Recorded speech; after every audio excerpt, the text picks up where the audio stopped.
की क्षति जनक्षति चल रही है, तो मीर का एक शेर मुझे याद आता है कि जिससे टूटी थी नींद मीर की कल, इब्तदा फिर उसी कहानी की। तो ये कहानी की बातचीत करना, कहानी के बारे में बातचीत करना, कहानीकारों को सम्मानित करना और कहानी के सिलसिले को आगे ले जाना, इस कथा रंग की एक बहुत बड़ी खासियत है। कथा रंग के बारे में जब मैं याद करता हूँ और जितनी मुझे जानकारी है कि आदरणीय सेरा यात्री के मस्तिष्क में कहीं कुछ रहा होगा जिसकी वजह से ये आज कथा रंग का ये स्वरूप हमारे सामने आया। बहुत बहुत पहले की बात है, जो शायद सेरा यात्री जी से जुड़े रहे होंगे, तो कहानियों का ये सिलसिला उनके घर से शुरू हुआ था।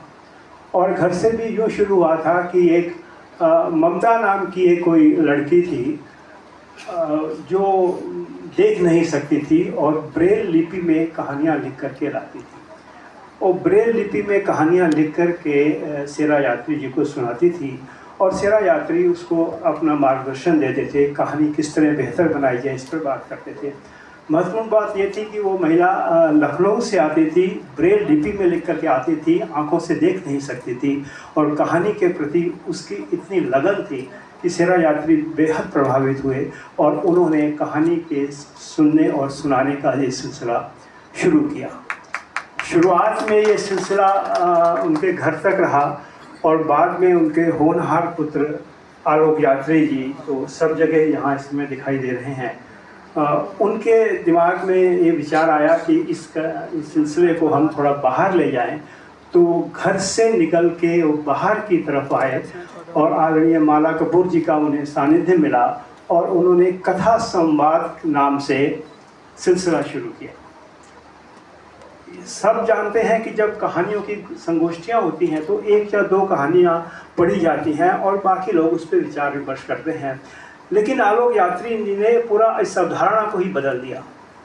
उन्होंने कहा कि एक या दो नहीं, सब लोग कहानियाँ पढ़ेंगे और सब कहानियाँ पर अपनी राय देंगे। ये एक नया प्रयोग था और इस प्रयोग के चलते उन्होंने 2-3 प्रोग्राम शुरू किए। एक बारीदरे कहानी का नाम था और दूसरा एक कथा संवाद के नाम से। ये सिलसिला लगातार इनका चलता शुरू हुआ। बाद में बीच में अद्वैत प्रकाशन भी इनके साथ जुड़ा और अद्वैत प्रकाशन से जुड़ते जुड़ते ये कथा रंग जो आज के सामने आपके सामने है इस रूप में मौजूद आया। ये बहुत ही गौर करने लायक है कि इस कथा रंग में उन्होंने देश भर के कहानीकारों को जोड़ा और जहाँ तक मेरी जानकारी में है कि दिल्ली का और लखनऊ का शायद ही कोई ऐसे कथाकार हो जो किसी न किसी रूप में इस कार्यक्रम में शामिल ना हुआ हो। आप कोई भी नाम लीजिएगा जो आज के प्रतिष्ठित कथाकार हैं, वो इस कहानीकार में शामिल ना हुए हों। सेरा यात्री जी का एक बहुत बड़ा योगदान था। सेरा यात्री जी और विभूति नारायण साहब का उस समय एक वर्तमान साहित्य पत्रिका निकला करती थी जो आज भी है और नए रूप में आज भी है। उसके सूत्रपात थे सेरा यात्री जी। उन्होंने उस समय कई ऐसे कहानियाँ छापी, कहानीकारों को छापा जो आज देश के प्रतिष्ठित कहानीकारों में से एक हैं। ये सेरा यात्री का बहुत बड़ा योगदान था, तो इसलिए मैं उनकी स्मृति को भी आज के अवसर पर जाकर प्रणाम करता हूँ।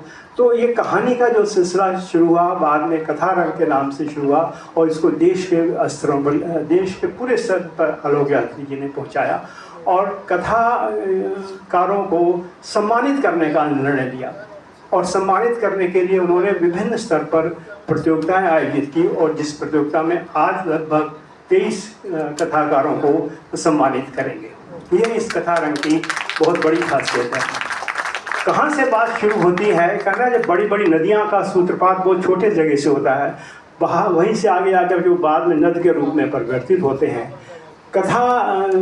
इस कथा रंग के जो कथाकार हैं वो आज देश में अपनी बहुत खास, बहुत विशिष्ट पहचान बना चुके हैं और देश के राष्ट्रीय स्तरों के मंचों से वो सम्मानित हो चुके हैं।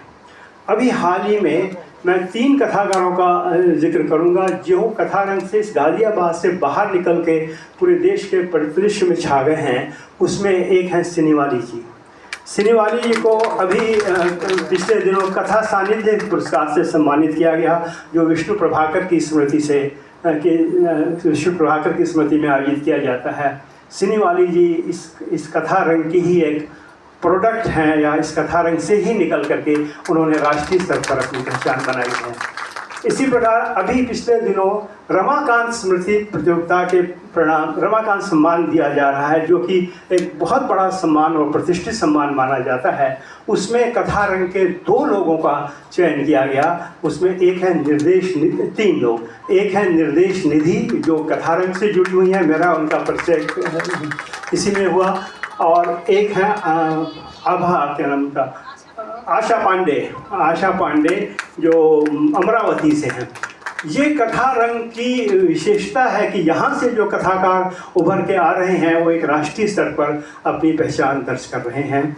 इसके लिए कथा रंग की जितनी भी सराहना की जाए वो कम है, और ऐसे और भी कई कथाकार को वो तराशेंगे जो जिस तरह का उन्होंने अपना सिलसिला शुरू किया है कि हर कथाकार कहानी पढ़ेगा और हर कथाकार कहानी पर बातचीत करेगा। तो इस तराशने के क्रम में और भी कई कथाकार उभर करके आएंगे और राष्ट्रीय स्तर पर अपनी पहचान को दर्ज करेंगे। अनेक काम इन्होंने किए हैं। मेरा एक छोटा सा सुझाव भी मैं आलोक यात्री जी और सुभाष चंद्र जी को और शिव को देना चाहूँगा। वो ये कि आज का दौर फिलहाल टेक्नोलॉजी का दौर है, तकनीक का दौर है। कथारंग ने जहाँ इतने बड़े बड़े कार्यक्रम किए, इतने लोगों को अपने साहित्य समाहित किया, अपने साथ लेके चले, तो एक उन्हें अपना वेबसाइट पर भी विचार करना चाहिए। कुछ ऐसा काम करें जो जहाँ की वेबसाइट्स भी हो और या ब्लॉग हो, क्योंकि कहानियाँ सुनना और कहानियों पर बातचीत करना एक अलग बात है, उन कहानियों का डॉक्यूमेंटेशन करना बहुत बड़ी बात है। किसी ज़माने में कृष्णचंद्र और बेदी सिंह के संवाद में ये बात उभर करके आई थी। शायद कृष्णचंद्र ने कहा था कि इस तरह कहानियों के सुनने सुनाने का सिलसिला तो बहुत अच्छा है, लेकिन यदि हम इस चीज़ को डॉक्यूमेंटेशन करेंगे तो ये एक इतिहास के पन्नों में दर्ज हो जाएगा। मेरा भी उसी कृष्णचंद्र जी की सोच को आगे ले जाते हुए मैं यही सुझाव देना चाहूँगा, यदि संभव हो, आपके पास संसाधन है, माला कपूर जी का सानिध्य है आपके पास सोच और विज़न करने वाले लोग हैं, कर्मठ कार्यकर्ता हैं और बड़े से एक बेहतरीन कहानीकार हैं, ये सब मिलकर के या कोई वेबसाइट या कोई ब्लॉग यदि आप कथारंग का शुरू करेंगे तो एक नया मुकाम आप तय करेंगे। हो सकता है कि शायद आप विचार करें तो अगले साल जब हम लोग मिलें तो इस वेबसाइट का उद्घाटन भी आप करवाएं, मेरी ये दिली इच्छा है। इसके साथ ही मैं आपसे एक बार फिर बहुत बहुत शुक्रिया अदा करना चाहूँगा कि आपने मुझे यहाँ बुलाया और मुझे कहने का मौका दिया। बहुत